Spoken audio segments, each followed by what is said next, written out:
Hi everyone, a short video just in honor of the Siyum Horambam, and I want to start firstly with some simchas. Happy birthday to Yehuda Applebaum. Friday, Yud Beis Adar. Should have a shnas hatzlacha, begashmias, beruchnias, and all the brachas mamish. Teva nire vanigle. A big mazel tov to Lipa Lieberman today on the day of the Siyum Horambam for the two twins, the Rambam girls that were born today. Should be raised them l'teira l'chupel ma'asim tovim mitech harchava, true harchava. And a mazel tov to Rambam Brach for making a chasana today. Mazel tov should be b'shah tevu mutzlachas, a binyan adiyad al yisedi ateiru v'mitzvah, and all the brachas, the Rebbe's brachas, b'tei v'nira v'nigle. And for everyone, Rambam, as we finish and complete Rambam, the Rebbe says all the brachas depends on this. In such a special, auspicious time, immediately right after Purim, the day after, as the Rebbe's Lashon, Machras, Purim Yerushalayim, the day after Yerushalayim's Purim, to complete the entire Rambam for the 43rd time, something that brings all the brachas for everyone. The Rambam was a doctor, it brings refuahs. Should be a refuah shalema for Ephraim ben Shena, and a refuah shalema for Mordechai Dov Berakayin ben Chana. And everyone should have all the brachas, b'teva nira v'nigle, parnasa barchava, shiras kipshuta, and all the brachas. And the main thing is we should have this galus of Melech HaMashiach like we end off in the Rambam. That immediately there should be this galus of Mashiach, and he should come and take us out of galus.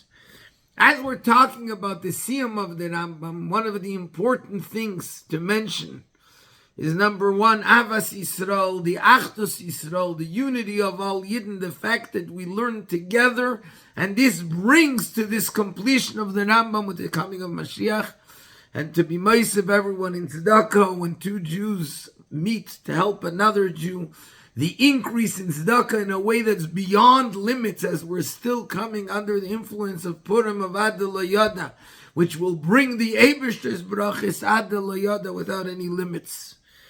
Now with regards also to Siyum Horambam, as we know, the great power of the great gift that the Rebbe gave us, the idea of learning Rambam, all the brachas that are dependent on it, are certainly an auspicious time that those who haven't yet begun to learn Rambam, so at least to learn Sefer HaMitzvahs, or if someone's learning Sefer HaMitzvahs, they can go on to learn one perek, or even more than that, 3 perakim, to be able for the next cycle of Rambam. And those who are already learning that, to learn it better or deeper or more on time, etc. Tomorrow is the beginning of Rambam. It's a great time to start. And everything, all the brachas are dependent on it, as there's so many stories of everyone, all the brachas that come. Before we learn the last and final halacha of the Rambam and the aschala of Rambam, there is a story that is a story told about the birth of the Rambam, which perhaps gives us an understanding when we talk here about the completion of the Rambam and the meaning of what it means for everyone, no matter who we are, to try and increase in learning Rambam, which gives us this special power to be able to learn Kol HaTeira Kula, the entire Teira, over the course of the year. The Rambam's father, Rabbi Maimon, was 7 generations of Dayanim, of Rabbanim. He was a big Rav. And the story goes that he was older already, and he never got married, till one night he had a dream.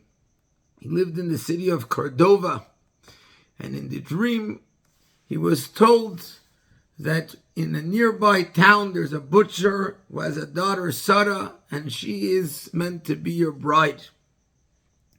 Rabbi Maimon dismissed the dream. What are dreams? Dreams mean nothing. When he had the same dream a second time and a third time, and he said, let me see, maybe is there such a butcher and does he have such a daughter?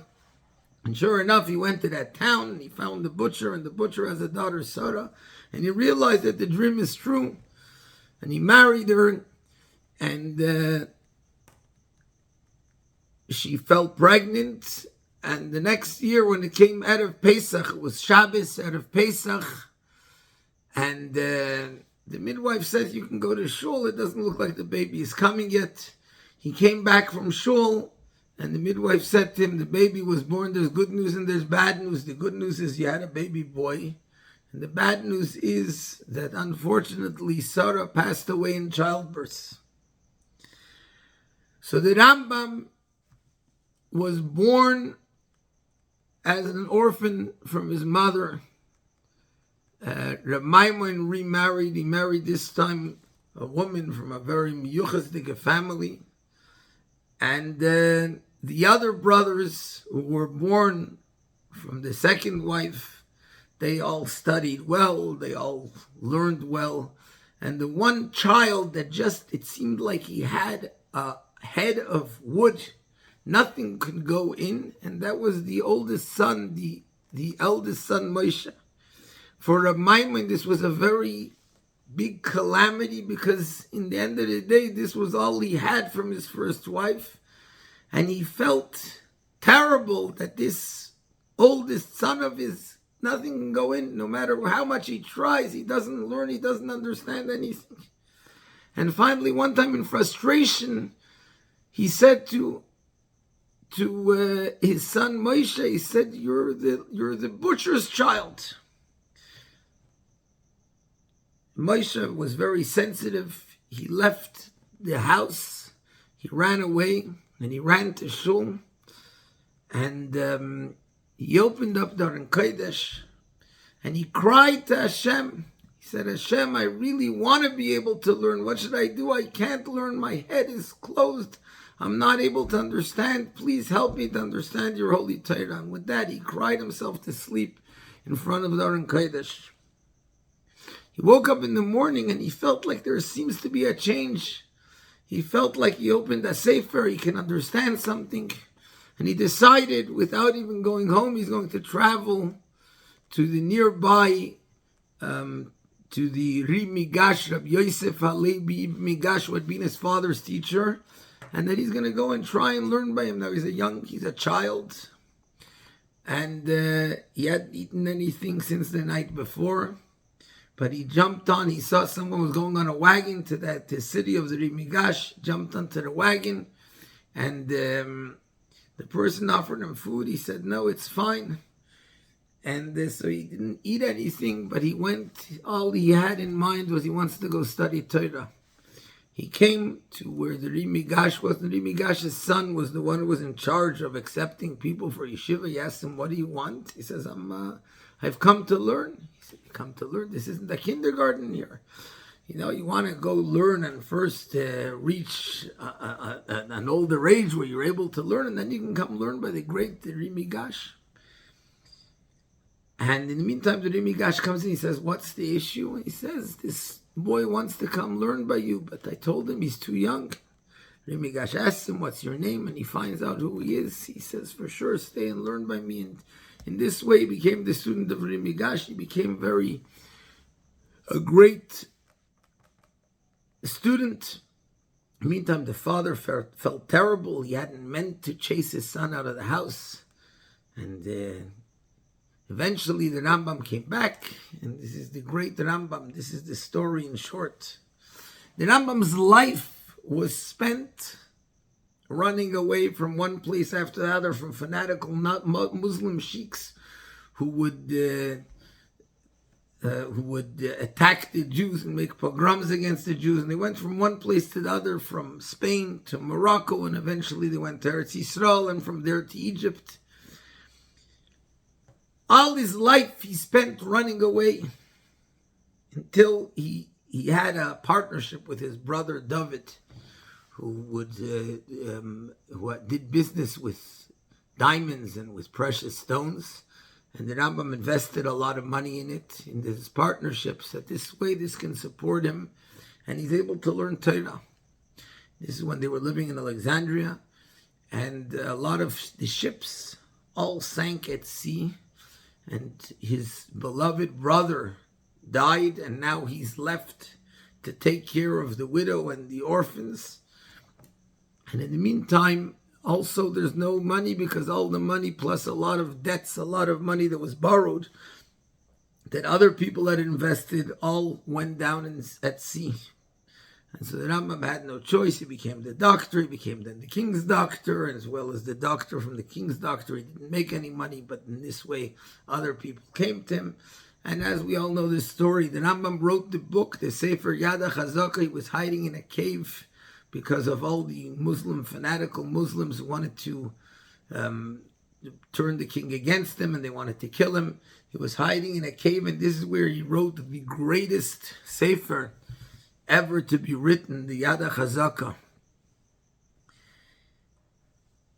The lesson is a powerful one for every one of us, whether the legend is exactly or not so exactly, but the concept is there. In fact, the Medrash tells us that Rabbi Akiva and Ben Azai, the Medrash says on the Pasuk, Ha'hifchi hatzur agam moyim, that both Rabbi Akiva and Ben Azai, their heads were like stones, like rocks, and Hashem transformed it into a spring of water to understand and to study the Torah. No matter who we are, and no matter how much of a hard time sometimes we have in whatever it may be, the connection to the Eibishter is there in essence by every Jew. And this is where the Rambam ends off his Sefer with the time of Mashiach. The Rambam wrote a Sefer which included the entire Torah according to legends. When the Rambam finished the Sefer Yad HaChazaka, his father came to him in a dream, Reb Maimon, and he was coming together with another person, and the Rambam asked, who's this other person? He said, I came with Moshe Rabbeinu, he wanted to see your Sefer. Regardless of what and when, we know that Chassidus tells us that the Rambam, he was able to elevate, to lift himself up to a level, to a world which is higher even than the source, than the root of his neshama, from the world of Yetzirah to the world of Bria. The Rambam is brought in Chassidus through his sichlei hazach, through his pure intellect, was able to grasp and perceive what one can usually perceive through the study and the teachings of Kabbalah, that hu levad vein zulas, it is nothing but the Eibishter. The Rambam taught how every person, how godliness is something which one can bring down into the very essence of our lives. No matter who we are, no matter what we have to deal with, no matter what type of Mitzrayim and Egypt and Mitzarim and Agbalis and limitations and Galus we have to deal with, the reality is, as a Jew, I'm connected to Hashem, and therefore we bring from here to the ultimate time. The ultimate time, which is the completion of everything, is when this will be revealed in the whole world. But we have the power to bring it out and to start living with that idea. And that's the ultimate time, Ba'isi Azman. In that time, the time of Mashiach. But as the Rambam spoke about in the previous halacha, Lo yesham, lo yirav, lo milchama, there will not be hunger or war. V'lo kina v'tachras, there won't be jealousy or competition. The good will flow, the flow of good will be in abundance. Meaning, everything will be revealed. There'll be no need for jealousy. There'll be no need for war. There'll be no need for hunger. Because everyone will be connected to the essence of what we really are, something that we can begin to do now. All the madanim, all the delicious things in the world, they'll be found like earth, like dirt. The entire world's involvement will be only to know Hashem. We'll have that truth, that essence. And therefore you, Yisrael Chachamim Gdolim, the people of Israel, will be very great, wise people. V'yoidim dvarim astumim. And they'll know the hidden things. They'll grasp the knowledge of their Creator as much as the power of man. And like the Rebbe says, they'll grasp as much as the power of man, and that will enable them to grasp even beyond the power of man. As it says, for the earth will be filled with the knowledge of Hashem, just as water covers the ocean bed. Nishlumu hilchis malachim v'chibur kuloi baruch she'amar v'haya elam efrati v'chlali. And then tonight or tomorrow is when we begin the Rambam again with us. Loi evoish ba'abiti al kol mitzveisecha. We start with the idea we're ending, the completion is the time of Mashiach, which we are about to witness now. A time when the whole world will recognize the truth. But how do we reach there? Through us, Loi evoish. Then I will not be embarrassed. Ba'abiti al kol mitzveisecha, for I'll gaze at all of your mitzvahs. Meaning that every person has that power, and through learning Rambam, everyone can start tomorrow. Learning Sefer HaMitzvahs, or one perek or 3 prakim, to learn Kol Mitzvah, the entire Torah, all the mitzvah Torah, everyone has the ability to do that. And the reason for this is, like the Rambam starts, Yisoida Yisoidos, V'amud HaChachmes, which is the letters of Hashem's name, Shem Havaya, the foundation of all foundations, the pillar of all wisdoms, is Leida, to know there is a first existence. He makes everything come into existence. Everything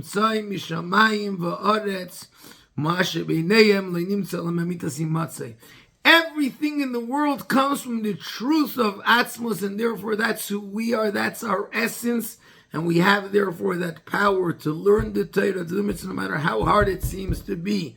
And through that, to bring ourselves to the completion and the finality of the time in which the entire earth will be filled with the knowledge of Hashem, just like water covers the ocean bed.